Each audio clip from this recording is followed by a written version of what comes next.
నమస్తే అమ్మా. నమస్తే అమ్మా. అమ్మా, ఈ మధ్య కాలంలో భార్యాభర్తలకి గొడవలు ఎక్కువగా రావటం, విడిపోవడం చూస్తున్నాం. కారణం ఏదైనా కావచ్చు. అయితే అనుమానం ఒకటి ప్రధాన కారణమని, అలాగే ఇల్లీగల్ రిలేషన్స్ ఇవి చూస్తూ ఉన్నాం కదా. వీటిని ఎలా అదుపు చేయాలి అంటే అది వారి వ్యక్తిత్వాన్ని బట్టి ఆధారపడి ఉంటుంది. అసలు పూర్వకాలంలో ఎలా ఉండేదమ్మా? ఇలాంటి సమస్యలు నిజంగా అప్పుడు కూడా ఉండేవా? కాంప్రమైజ్ అయ్యేవారా? ఎన్ని ప్రశ్నలు వస్తున్నాయో చూడండి. కాంప్రమైజ్ అయ్యేవారమ్మా? ఉండేవి ఇలాంటి సమస్యలు. ఎందుకుంటామమ్మా? మానవులన్నాక మనోభావాలు ఉంటాయి, ఇష్టానిష్టాలు ఉంటాయి. కాకపోతే ఒకసారంటూ పెళ్ళి అని అయ్యాక ఇది మనం విడగొట్టడానికి వీల్లేంది అనేటటువంటి విశ్వాసం ఉండేది. అందువల్ల దాన్ని నిలబెట్టుకోవడానికే ప్రయత్నాలు చేసేవారు. ఏదో చిన్న చిన్న ఆకర్షణలు ఉంటే కూడా జయించేవాళ్ళు చాలా వరకు. ఎక్కడన్నా ఒకళ్ళిద్దరు జయించలేని పరిస్థితులు వస్తే కూడా దాన్ని తర్వాత అదుపులో పెట్టుకోవడం, జాగ్రత్త పడడం ఇలా జరిగేది. కాపురం విడిపోవడం అన్నది ఉండేది కాదు.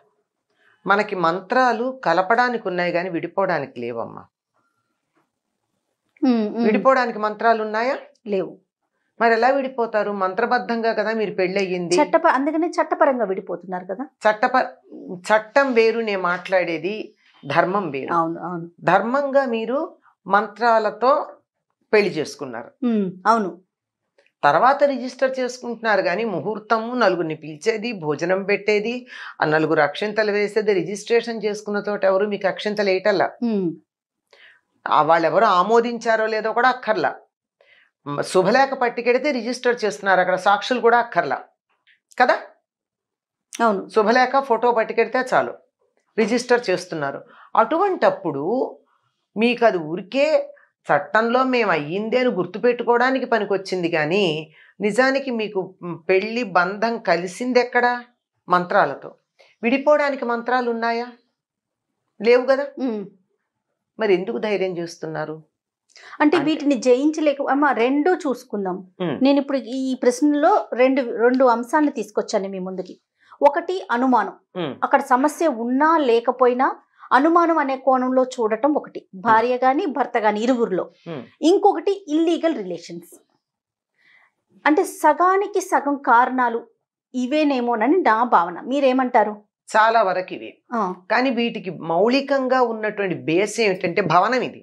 కానీ దాని పునాది ఎక్కడుందంటే బాగా వ్యక్తిత్వం ముదిరిపోయిన తర్వాత పెళ్లి చేసుకుంటున్నారు.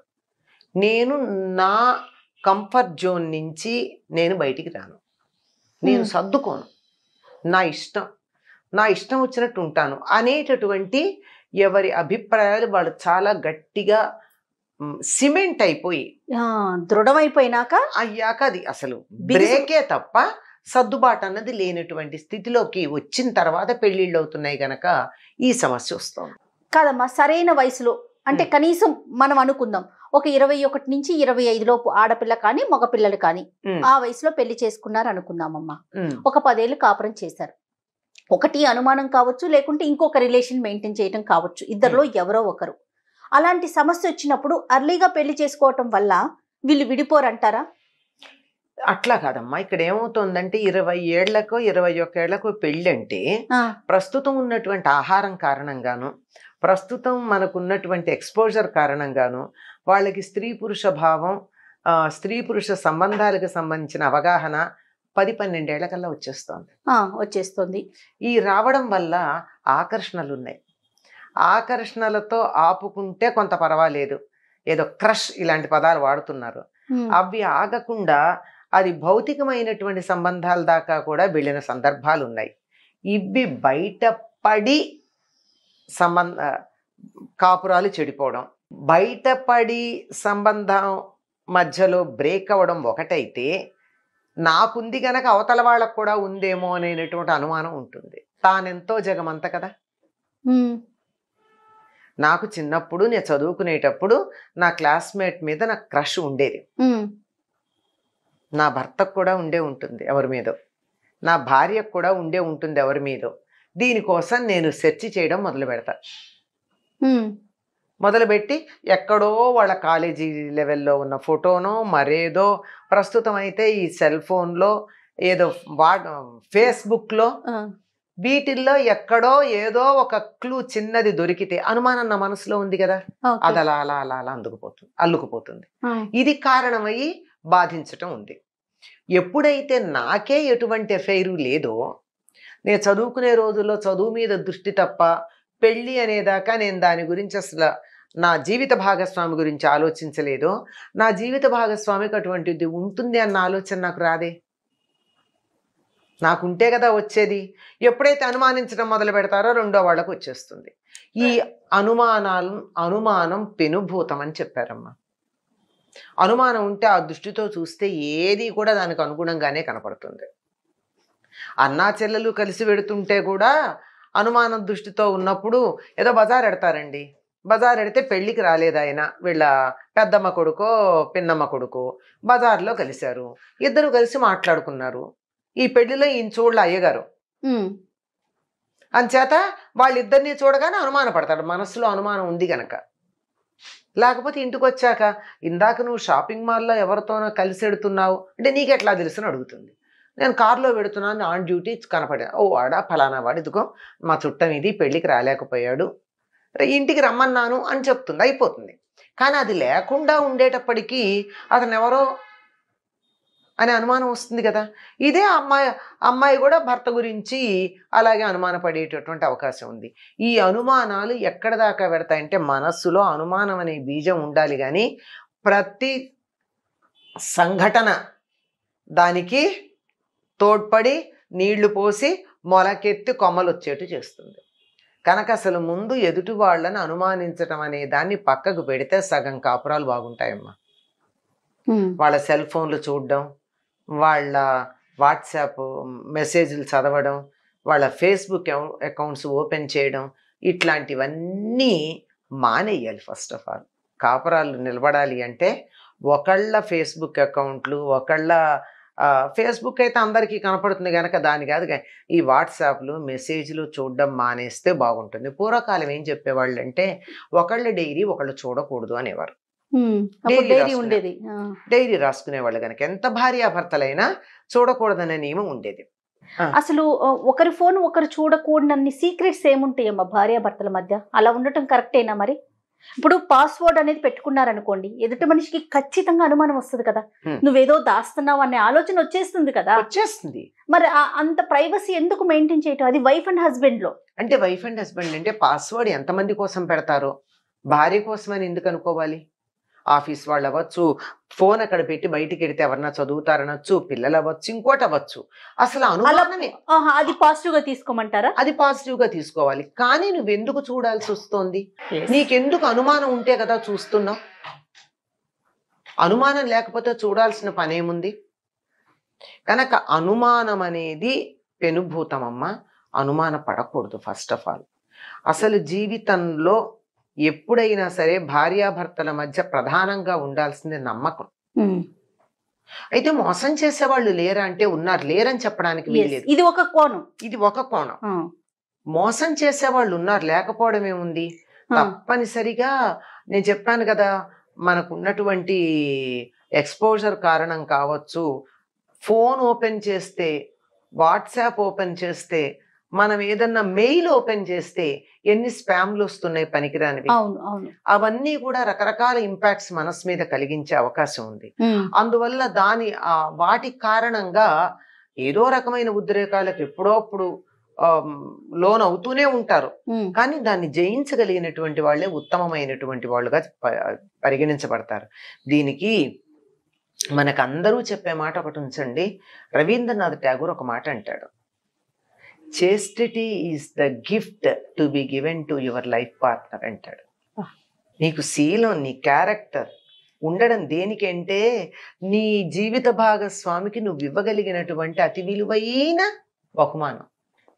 అంతే, అందుకుండాలి నువ్వు చేస్ట్గా. అంతేగాని వేరే కారణంగా కాదు. ఏదో ఆధ్యాత్మికంగా కావచ్చు, పాపము పుణ్యం ఇవన్నీ పక్కకు పెడతాండి, అన్నీ పక్కకు పెడదాం. నీ జీవిత భాగస్వామికి నువ్వు ఇవ్వగలిగిన అతి విలువైన బహుమానం ఏమిటి? ఇంతకాలం నా కన్యాత్వాన్ని నేను ఎవరికి అర్పించలా, ఇది కదా అసలైన బహుమానం ఒక ఆడపిల్ల అనుకునేది. అట్లాగే నేను ఒక ఆడపిల్ల వైపుకు దురాలోచనతోనే చూడలేదు. నా మనస్సును నేను నిగ్రహించుకున్నాను, ఊర్ధ్వరేతస్సుకుని అయి ఉన్నా. ఏ స్త్రీని చూసినా రేతస్సు పతనం కాలేదు, నీ కోసం ఉంచాను అని చెప్పేది మగపిల్లవాడు అమ్మాయికి ఇవ్వగలిగినటువంటి బహుమానం. ఇంతకు మించిన బహుమతులు ఒకళ్ళకొకళ్ళకి ఇచ్చుకునేవి లేవంటాడు. చాలు. ఇంతకన్నా ఇంకేం కావాలి? ఇది లేని పరిస్థితి ప్రస్తుతం ఉన్నటువంటి ఆహారం ప్రధానమైనటువంటి కారణం. ఆహారం మనకు ఉండేటటువంటి ఎక్స్పోజర్ ఈ కారణంగా అంత లేని పరిస్థితి కనపడుతోంది. చాలా ఎంతో ప్రయత్నం చేస్తే తప్ప ఇటువంటి భావాలు మనసులో రాకుండా ఉండడం చాలా కష్టం.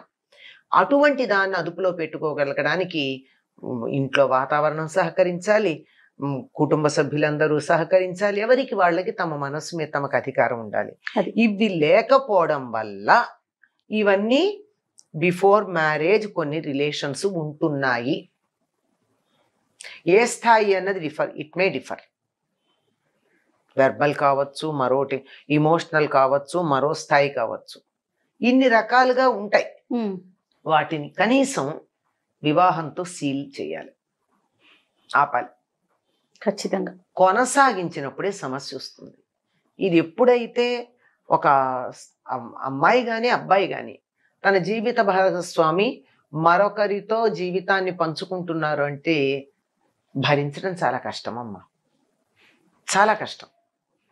ఎందుకంటే మీకు ఇద్దరు స్నేహితులే ఇద్దరు ముగ్గురు ఉండడం కన్నా భరించలేం. నిజమైన స్నేహితులు ఇద్దరికన్నా ముగ్గురు కన్నా ఉండరమ్మా. అంతకన్నా ఉంటే వాళ్ళు పరిచయస్తులు మాత్రమే, మిత్రులు అనడానికి వీల్లేదు. అటువంటిది జీవిత భాగస్వామి ఒక్కళ్లే ఉండడం. సనాతన ధర్మం ప్రకారం ఏకపత్ని వ్రతం పాతివ్రత్యం అనేది ప్రతి వాళ్ళు పాటించాల్సిన విషయం. రాముడు ఏకపత్ని వ్రతం ఎందుకు పాటించాడు? మీ అందరూ అట్లా ఉండమని. సీత పాతివ్రత్యం ఎందుకు పాటించింది? అలా ఉండాలని చెప్పి. అందుకే వాళ్ళు ఆదర్శప్రాయంగా ఉన్నారు. అట్లా లేని పరిస్థితులు ఇంతకు ముందు జరిగితే కనీసం వివాహం తర్వాత అట్లా ఉండాలి కదా. అట్లా లేకపోతే భరించడం చాలా కష్టం. ఇది తట్టుకోలేక చాలా మంది జీవితాన్ని తన జీవిత భాగస్వామితో మరొకళ్ళు పంచుకుంటున్నారన్న దాన్ని తట్టుకోలేక మీరన్నట్టు కుటుంబాలు ఛేదనమవుతున్నాయి. తట్టుకోగలిగిన వాళ్ళు కలిసి ఉంటున్నారు అంతే. కలిసి ఉంటున్న వాళ్ళు చాలా మంది తట్టుకోగలిగిన వాళ్ళు.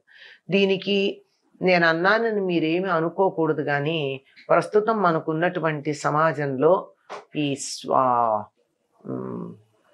స్వాపింగ్ ది పార్ట్నర్స్ అనే దాని మీద చాలా చాలా మనకి సీరియల్స్ అవి వస్తున్నాయి.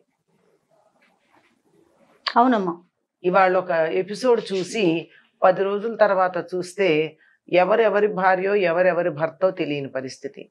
ఇట్లాంటి కల్చర్ ఏదో చాలా గొప్ప కల్చరు అనేటటువంటి అభిప్రాయం చాలా మందిలో కలుగుతుంది. అలా ఉండడం మనం వీఆర్ ట్రెండీ అలా ఉంటే అనేటటువంటి దృఢాభిప్రాయం లేనటువంటి వాళ్ళకి, అంటే వ్యక్తిత్వం మీద కానీ మోరల్స్ మీద కానీ దృఢమైన అభిప్రాయం లేని వాళ్ళకి ఇటువంటివి ఆకర్షణీయంగా కనిపించి మేము కూడా ట్రెండీగా ఉంటాం అనుకునే పరిస్థితి వస్తుంది.